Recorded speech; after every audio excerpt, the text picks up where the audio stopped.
Live డెలివరీలు పెడుతున్నారు చూసారా మీరు నెట్లో? లైవ్ డెలివరీలు లిటరలీ ఏమైంది వీళ్ళందరికీ అనిపిస్తుంటుంది నాకైతే. డెలివరీ అయ్యేటప్పుడు ఎందుకు ఒకప్పుడు హస్బెండ్ ఉండకూడదు అని అన్నారు అంటే అంటే ఆ డెలివరీ టైంలో ఉండొద్దన్న వైరాగ్యం వచ్చేస్తుంది వాళ్ళకి. ఎగ్జాక్ట్లీ అండి, సంసారం చేస్తున్నాం మనం. అవును, ఆ టైంలో వైరాగ్యం వస్తుంది కాబట్టి వద్దు అని ఉన్నాం. కానీ ఇప్పుడు అలా కాదు, డెలివరీ అయ్యేటప్పుడు ఫోటో షూట్ ఉంటుంది అనమాట. అక్కడ బిడ్డ వస్తున్నాడు, ఇంకొక కూతురు కొడుకున్నారు అనుకోండి, వాళ్ళని కూడా అక్కడ పెట్టేస్తున్నారు. అసలు టోటల్గా విరుద్ధం ఇది, ప్రకృతి విరుద్ధం మొత్తం. ఏంటి అని అంటే మనం ఎక్కడున్నాం, ఏ కాలంలో ఉన్నాము? మీరు ఎదగాలి జస్సి గారు, మీరు ఎదగలేదు ఇంకా. మీరు ఫ్యామిలీ మొత్తం ఆడుండాలి, మొత్తం షూట్ చేయాలి. అసలు ఎంత మొత్తం అందరూ చూస్తుంటారు అక్కడికి వెళ్ళి. ఎందుకు వాయ్ అంత ఎక్స్పోజింగ్ ఏం అవసరం? లేబర్ రూమ్లో కూడా యాక్చువల్గా ఫొటోస్ తీసి పెట్టకూడదు, కానీ ఆ హ్యాపీ మూమెంట్లో వాళ్ళు దాచుకోవడం కోసం వేరు కదా. ఇప్పుడు డెలివరీ టైంలో ఉండే పోస్చర్ ఏమిటి, అసలు పరిస్థితి ఏంటి, మదర్ కండిషన్ ఏంటి, అసలు రకరకాలుగా ఉంటుంది పరిస్థితులు అక్కడ. అలాంటిది దీనికి ప్రయారిటీ ఇచ్చే ఆరోగ్యానికి నిజంగా అది అదే చాలా పెద్ద సబ్జెక్ట్ అండి ఇది. ఏంటంటే హస్బెండ్ దగ్గర ఉండడం అనేది ఇక వాళ్ళిద్దరి మధ్య కమింగ్ డేస్లో ఇప్పుడు ఒక వైఫ్ అండ్ హస్బెండ్ మధ్య ఉండే ఒక బంధం, ఒక రిలేషను ఎంతో సెన్సిటివిటీ, ఒక ప్రేమ అభిమానం, వాళ్ళిద్దరి మధ్య ఉండే ఒక అట్రాక్షన్, కానీ అది ఈ రోజున చాలా మెకానికల్గా అయిపోయిందా అని అనిపిస్తుంది నాకు మాత్రం. చాలామంది చాలా డిస్కషన్లో నేను విన్నాను ఈ విషయాన్ని. చాలా మెకానికల్గా అయిపోతుంది ఏదైనా సరే అది ఒక టచ్ అనేది కానీ అక్కడ ఒక ఫీల్ అనేది అసలు ఎక్కడ మనకు కనిపించట్లా. మేబీ వీళ్ళకి 10 మందితో పరిచయాలు కావచ్చు, వాళ్ళకి 10 మందితో పరిచయాలు కావచ్చేమో నాకు తెలియదు, కానీ బట్ సెన్సిటివిటీ మాత్రం మిస్ అయిపోతుంది ఆల్ ఓవర్గా. అది మదర్ పిల్లలకి అవనివ్వండి, తల్లి పిల్లలకి అవనివ్వండి, బ్రదర్స్ సిస్టర్కి అవనివ్వండి, హస్బెండ్ వైఫ్కి అవనివ్వండి. బట్ టోటల్గా అయితే ఎక్కడో కొంతమంది ఉంటున్నారు మహానుభావులు, అక్కడే మాత్రం కనిపిస్తుందేమో అని అనిపిస్తుంది నాకు. కొంతమంది దీనివల్ల అడ్వాంటేజెస్ డిసడ్వాంటేజెస్ అంటే నిజానికి నేనైతే హస్బెండ్ నొప్పులు వచ్చే వరకు ఉండే ఎక్సర్సైజ్ చేయించడం దట్స్ ఓకే, బట్ బిడ్డ వచ్చిన టైంలో అవసరం లేదు అని అంటాను. ఎందుకంటే నేను చూసాను కళ్ళారా, హస్బెండ్స్ ఇలా పడిపోతూ ఉంటారు అక్కడికక్కడ, ఆ రక్తము, ఆ బ్లడ్ బ్లీడింగ్ అయ్యేటప్పుడు అదంతా. ఆ టైంలో వద్దు, బిడ్డను తీసాక చూడడంలో రండి అంట. ఎందుకంటే ఆ వైరాగ్యం ఒకసారి వచ్చిందంటే మీరు అన్నట్టు చాలా సెన్సిటివ్ అండి ఇదంతా కూడా.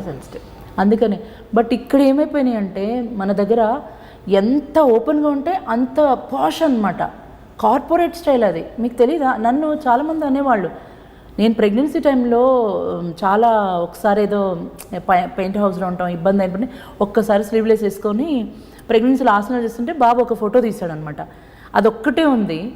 అందరూ అనేవాళ్ళు మీరు పాష్ అవ్వాలండి, పాష్ అంటే ఏంటి అని అడిగా. అంటే స్ట్రెయిట్ హెయిర్ చేసుకోవాలి, తర్వాత ఏంటి ఎక్స్పోజింగ్ ఎక్కువ ఉండాలి, అది పాష్. అది ఉంటే మీరు కూడా కార్పొరేట్ స్టైల్లో ఉన్నారని. ట్రెడిషన్ చాలా ఇంపార్టెంట్. మన మూలంని ఎప్పుడు మర్చిపోకూడదు. అఫ్ కోర్స్ ఇది మా ఇష్టం, మా privacy, who are you to ask అని అన్నవాళ్ళు కూడా ఉన్నారు. అడగడం లేదు ఎవరిని, చెప్తున్నాము అంత ఎక్స్పోజింగ్ అవసరం లేదు. అదే ఎక్స్పోజ్ చేసిన తల్లులు డెలివరీ అయినాక ఎన్ని కాంప్లికేషన్స్ పిల్లల గురించి, నా పిల్లకి ఇట్లా అయిపోయిందని. కరెక్ట్, నువ్వు చేసావు, కర్మ ఫలితం ఉంది కదా. మరి ఎక్స్పోజింగ్ వద్దు. ఎంత క్లోజ్డ్గా ఉంటే అంత బాగుంటుంది, అదే ఉండాలి కూడా. పిల్లలకి ఒకప్పుడు అమ్మమ్మ వాళ్ళు ఏమన్నా అలా చేశారా? అసలు మన కల్చర్ని మనం మర్చిపోతే ఎలాగా? అవన్నీ కూడా ఇంపార్టెంటే. మనకన్నా అదర్ కంట్రీస్ వాళ్ళు మన కల్చర్స్ని బాగా ఫాలో. మనకి ఏమైందంటే అటు వెస్ట్రన్ ఇటు ఇండియన్ రెండు ఇదైపోయి మధ్యలో ఉండిపోతున్నాం. అది వెస్ట్రన్ కల్చర్ని నేను రాంగ్ అనడం లేదు, వాళ్ళ దానికి అది బాగా సరిపోతుంది. క్లాసెస్లో కొంతమందికి చెప్పినప్పుడు గాజు లేకపోతే వాళ్ళందరూ నార్మల్ డెలివరీ అవుతున్నారు కదా అన్న. ఒక్కొక్కరు బాడీ తీరు ఒక్కొక్కరు ఉంటుంది. ఇది కూడా కొంతమంది కరెక్ట్ కాదు అని ఉంటుంటారు. కాదు, కానీ కరెక్టే, ఇదే కరెక్ట్. ఇది ఒకసారి అయితే ఒక ఇంటర్వ్యూ జరుగుతున్నప్పుడు ఒక డాక్టర్ని తిట్టేశారండి, అందరి ముందు పట్టుకొని. నేను ఇలాగే నవ్వుతూ ఉన్నా. తిట్టేశారు ఆవిడ. ఏమన్నారంటే, మేము లక్షలు పోసి గైనకాలజీ ఇవన్నీ మేము చేస్తే నువ్వు ఏదో చైల్డ్ బర్త్ క్లాసెస్ అని నువ్వు చేస్తున్నావు, కానీ ఎందుకు అందరు నీ దగ్గరికే వస్తున్నారు? వీళ్ళు తిట్టేసేసారు. తిడితే ఏం చెప్పలేదు, నేను నవ్వాను అంతే. నవ్వి ఊరుకున్నాను. ఏంటి అని అంటే, నేనేమి వెళ్ళిపోయి ఆపరేషన్లు లేకపోతే నార్మల్ డెలివరీస్ నేను దగ్గరుండి సపోర్ట్ చేస్తాం కానీ బట్ చైల్డ్ బర్త్ ఎడ్యుకేషన్ చాలా చాలా ఇంపార్టెంట్. ఒక ప్రెగ్నెంట్ తన ప్రెగ్నెన్సీ గురించి ఏ నెలలో ఏమవుతుంది, ఏ నెలలో కూడా కాదు, ఏ వారంలో ఏమవుతుంది. ప్రెగ్నెన్సీ అంటే 40 వారాలు, 280 రోజులు. ఆ 280 రోజులు ఏం జరుగుతుంది అనేది, తన శరీరంలో ఏం జరుగుతుందనే తను తెలుసుకోకపోతే ఎట్లా? బిడ్డ కదలడం లేదు, సిజేరియన్ ఆపరేషన్స్ చేయట్లేదు, సర్జరీలు ఏం చేయట్లేదు కదా. ఇలా చేస్తే మీకు మంచి జరుగుతుంది, ఇలా చేస్తే అదొక mental condition, peace of mind కోసము, లేదా మీ మనసుని మీరు కంట్రోల్ చేసుకోవడం కోసము జర్నీలో చేయాలి. మీ వైపు నుంచి తెలుసుకోవాలి. కొంతమంది డాక్టర్లు చాలా అప్రిషియేట్ చేస్తారు, మా భారం అంతా తగ్గించేస్తున్నావు కదమ్మా నువ్వు అని.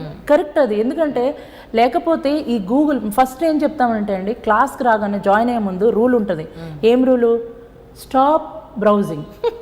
ఎందుకంటే వాళ్ళు చూసేది ఏంటి తెలుసా అండి, అందులో నెట్లో కొట్టేయడమే. అదే నిజంగా జరుగుతుంది అనుకుంటారు. బుక్ నాలెడ్జ్ వేరు, ప్రాక్టికల్ నాలెడ్జ్ వేరు అనే విషయం వాళ్ళకి తెలియదు. వాళ్ళ శరీరం తీరు వేరు. ఎక్కువ మనకి నెట్లో దొరికేదంతా కూడా పాశ్చాత్య దేశాలతో ఎక్కువ దొరుకుతుంది. అండ్ ఈ మధ్య ఇంకోటి అయిపోయింది, ఒక డెలివరీ ఎక్స్పీరియన్స్ అని అనుకోండి, వెంటనే యూట్యూబ్ పెట్టేస్తారు. ఒక యూట్యూబ్ ఛానల్ లోడ్ చేసి నేను ప్రెగ్నెన్సీ గురించి మీరు ఏం తినాలి, ఎలా చేయాలి మొత్తం నేను చెప్తాను అని అంటుంటారు. వాళ్ళ ఎక్స్పీరియన్స్ వాళ్ళు చెప్తున్నారు. జనాలు వేలకు వేలు, లక్షలకు లక్షలు ఫాలోవర్స్, వాళ్ళకి ఫాలోవర్స్ కావాలి, దాని నుంచి డబ్బులు, ఫేమస్ అవ్వాలంటే ఇవన్నీ చేయాలి అని. బట్ అది కాదు, అది కానే కాదు, అట్లా కాదు ఫాలో అవ్వాల్సింది. ప్రీనాటల్ యోగా అన్న, చైల్డ్ బర్త్ ఎడ్యుకేషన్ అన్న, ఆ ప్రెగ్నెన్సీలో 4 క్లాసులు చెప్పడం కాదండి, 9 నెలలు వాళ్ళతో పాటు ప్రయాణం చేయాలి. వాళ్ళకి ఏ రోజు పొద్దున బాగానే ఉంటారు, సాయంత్రం గల కాంప్లికేషన్ స్టార్ట్ అవుద్ది. You should be ready at any time. Like నిజం చెప్పాలంటే ఆర్మీలోనే కొన్ని టైమింగ్స్ ఉంటాయేమో కదా ఒక్కొక్కసారి, బట్ ఇక్కడ అట్లా ఉండదు. అర్ధరాత్రి ఫోన్ చేసి నొప్పులు వస్తున్నాయి నేను ఏం చేయాలంటారు. అది నిజమైన నొప్పియా లేకపోతే ఫాల్స్ పెయిన్సా తెలుసుకోవడానికి కషాయం తాగమంటాం. అది తాగి చూడమ్మా. ఇప్పుడు ధనియాలు, సొంటి, జీలకర్ర, కొంచెం బెల్లం అంతా వేసుకొని కషాయం లాగా చేసుకొని తాగి చూడు. దొంగ నొప్పులు అయితే అంటే ఫాల్స్ పెయిన్స్ అయితే ఆగిపోతాయి, ట్రూ పెయిన్స్ అయితే కంటిన్యూ అయిపోతుంది, డైలేషన్ స్టార్ట్ అవుతూ ఉంటుంది. ఇదంతా ఎడ్యుకేషన్ చెప్పాలి ముందే వాళ్ళకి. కొంతమంది ముసలి వాళ్ళు ఉంటారు, మా కాలంలో ఏం చేసామని మేము డెలివరీలు అయ్యాము, ఈ కాలంలో ఈ క్లాసులు అంటే ఏమన్నా అవసరమా, డబ్బులు కట్టి ఎందుకు, ఈ వీడియోలు చూసుకుంటే అయిపోతుంది కదా అని అంటారు. కరెక్ట్, ఆ కాలంలో వాళ్ళు చెప్పింది కరెక్టే, కానీ ఆ కాలంలో ఒకరు ఇద్దరిని కనలేదు. ఆ కాలంలో చాలా ప్రమాదాలే ఎక్కువ జరిగాయండి. వాళ్ళు ఏం చెప్పేవాళ్ళంటే, ఇప్పుడు పాత సినిమాలు చూడండి, తల్లి బాగానే ఉంది, బిడ్డకు ప్రమాదం అయిపోయింది, బిడ్డ చనిపోయింది, లేదా బిడ్డ బాగుంది, తల్లి చనిపోయింది. ఇప్పుడు అవి లేవు. ఒక రకంగా మెడికల్ ఒకటి ప్లస్ ఇదేంటంటే ఎడ్యుకేషన్ కూడా వచ్చింది కాబట్టి. అందుకనే ప్రతి ఒక్క ప్రెగ్నెంట్ తెలుసుకోవాలి, చైల్డ్ బర్త్ ఎడ్యుకేషన్ తెలుసుకోవాలి, చాలా ఇంపార్టెంట్. అది తెలుసుకోకపోవడం వల్ల అద్భుతమైన డాక్టర్స్ వల్ల మంచి జరుగుతుంది. కానీ కొంతమంది డాక్టర్స్ ఫోన్లు వస్తుంటాయి మాకు, మా డాక్టర్ చెప్పారు నా బేబీ బ్రీచ్లో ఉంది, ఆపరేషన్ చేయాలంట అని. ఎన్నో నెల? 5వ నెల. అయ్యయ్యో, అప్పుడే డెలివరీ ఎప్పుడు? 9 నెలలాగా ఉంది, కానీ ఇప్పుడు చెప్పారు ప్రిపేర్ అయిపో అని. ఎవరైనా చెప్తారా ఇట్లా? బేబీ బ్రీచ్ నుంచి నార్మల్ పొజిషన్కి ఎప్పుడు లోపల మారడానికి టైం ఉందంటే ఇంకో 1 వీక్లో డెలివరీ ఉందనంగా కూడా బేబీ తిరిగేస్తుంది. ఒకవేళ తిరగకపోయినా బ్రీచ్ బేబీకి కొన్ని యోగాసనాలు ఉన్నాయి, అవి చేపిస్తాము. చాలా మందికి టర్న్ అయిపోయింది బేబీస్. ఇదంతా ఎడ్యుకేషనే. ఇది తెలుసుకోకపోతే ఎట్లా? యాపిల్ తింటేనేమో పిల్లలు తినకూడదంట, తింటేనేమో కొబ్బరి బోనం కూడా, కొబ్బరి బోనం తాగితే పిల్లలు గుండుతో పుడతారు, జుట్టు ఉండదు అని పక్కింటి డాక్టర్లు, శాస్త్రజ్ఞులు చెప్పినవి ఇవన్నీ కూడా. అరటి పండితే కొంతమంది రకరకాలుగా ఉంటాయి నిజంగా, వీళ్ళలో నమ్మకాలు ఏంటో చాలా ఉన్నాయండి ఇవన్నీ కూడా. ఎన్ని రకాలంటే నేను అందుకే చెప్తాను, ప్రెగ్నెన్సీ రాగానే మీ పక్కనున్న సైంటిస్టులు ఎక్కువ మంది కనెక్ట్ అవుతుంటారు, జాగ్రత్త. అంటే పక్కింటి వాళ్ళు, ఎదురింటి వాళ్ళు. నిన్న కూడా ఏదో విషయం చెప్పినప్పుడు ఆ అమ్మాయికి మెసేజ్ పెట్టాను అనమాట, ఎవరైతే ఇది చెప్పారో ఆమెతో నాకు ఒకసారి మాట్లాడిచ్చమ్మా అని. ఒక్క ప్రెగ్నెన్సీ ఎక్స్పీరియన్స్ అయిపోతే ఎక్స్పర్ట్ అయినట్టు కాదు, ఒక ప్రెగ్నెన్సీ ఎక్స్పీరియన్స్ అయింది అంతే. బట్ ఇంతమంది డిఫరెంట్ మనస్తత్వాలు, డిఫరెంట్ శరీర తత్వాలు ఉంటాయి, వాటన్నిటినీ తెలుసుకోవాలంటే టైం పడుతుంది. దీంట్లో మాత్రం జయంత్ మేడం నాకు చాలా విషయాలు నేర్పించారు. అండ్ ప్రాణాయామ నేర్పిస్తాము. ప్రాణాయామ అనేది బ్రీదింగ్ అనమాట. ఆ బ్రీదింగ్ తల్లి చేయడం వల్ల లోపల పెరుగుతున్న బిడ్డకి లంగ్ కెపాసిటీ బాగా డెవలప్ అవుతూ వస్తుంది. అందుకని ప్రాణాయామ చేసుకోవాలి. అందులో ఇప్పుడున్న కోవిడ్ సిచ్యువేషన్లో మేము డైరెక్ట్ క్లాసెస్ లేవు, ఓన్లీ ఆన్లైన్ క్లాసెసే చేస్తున్నాం. ఎందుకంటే మధ్యలో ఒకటి రెండు సార్లు అనుకున్నాము ప్రెగ్నెంట్ మనీ రమ్మందామని, కానీ దానిలో అసిమ్టమాటిక్ అని చెప్పినప్పటి నుండి ఎవరికి కోవిడ్ ఉందో ఎవరికి లేదో తెలియడం లేదు. ట్రూ అసలు దాని symptoms ఏ నుంచి కనిపించట్లేదు. ప్రీమెచ్యూర్ డెలివరీస్ ఎక్కువ అవుతున్నాయి. ఎందుకంటే భయం వల్ల. ప్రెగ్నెన్సీలో భయం ఉందనుకోండి, డాక్టర్స్ ఏం చేస్తారంటే ఈ అమ్మాయి కాన్ఫిడెంట్గా ఉందా నార్మల్ డెలివరీకి చూస్తారు. కాన్ఫిడెంట్ లేదంటే చలో టేక్ ఫర్ సి సెక్షన్. అందరు డాక్టర్స్ అలా చేయరండి. కొంతమంది అద్భుతమైన డాక్టర్స్ ఉన్నారు, వీళ్ళు అరిచి గీ పెట్టినా కూడా డాక్టర్లు సిజేరియన్ చేయరు. బట్ కొంతమంది మాత్రం ముందే చెప్పేస్తారు నీకు సిజేరియన్ అయిపోతుంది. ఎందుకు అనంటే నేను వేరే కంట్రీలో మీటింగ్ ఉంది, వెళ్ళాలి, నాకు వేరే కంట్రీలో అర్జెంట్ మీటింగ్స్ ఉన్నాయి, లేదంటే నాకు పెళ్ళి ఉంది నేను వెళ్ళాలి, సిజేరియన్ చేసేస్తా. ఈ మన వాళ్ళు కూడా ఎలా ఉంటారంటే అండి ఈ డాక్టరే చేయాలి, ఈ డాక్టర్ చేయాలంటే డిమాండ్ అనమాట. అండ్ ముహూర్తం డెలివరీస్ గురించి మీరు ముందుగానే మాకు ఈ టైంకి సిజేరియన్ చేయండి అని ఉంది. నమ్మకం పెట్టుకోవచ్చు, తప్పులేదు. కానీ బిడ్డ హెల్త్ బాగుందా లేదా అవి కూడా చూసుకోవాలిగా. లేదు ఇంకా 9 నెలలు నిండక ముందే 9వ నెల వస్తే చాలు డెలివరీ ఎప్పుడు డెలివరీ 9వ నెల రాగానే కాదండి, 9 నెలలు నిండాక 10 రోజులు కానీ 15 రోజుల వరకు కూడా వెయిట్ చేయొచ్చు. కానీ వాళ్ళ కండిషన్ బట్టి డాక్టర్ చెక్ చేస్తూ చెప్తారు వెయిట్ చేయొచ్చా లేదా అని. కరెక్ట్.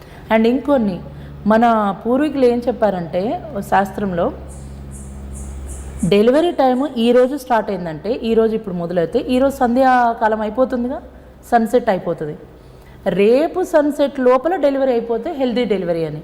అలా కాకుండా లాంగ్ లేబర్ ఉందనుకోండి, డెలివరీ నొప్పులు స్టార్ట్ అయ్యాక రేపటి దాకుంటే ఆ లాంగ్ లేబర్లోనే ఆఫ్టర్ డెలివరీ నార్మల్ అయినా కూడా ఆఫ్టర్ డెలివరీ చాలా ప్రాబ్లమ్స్ వస్తాయి.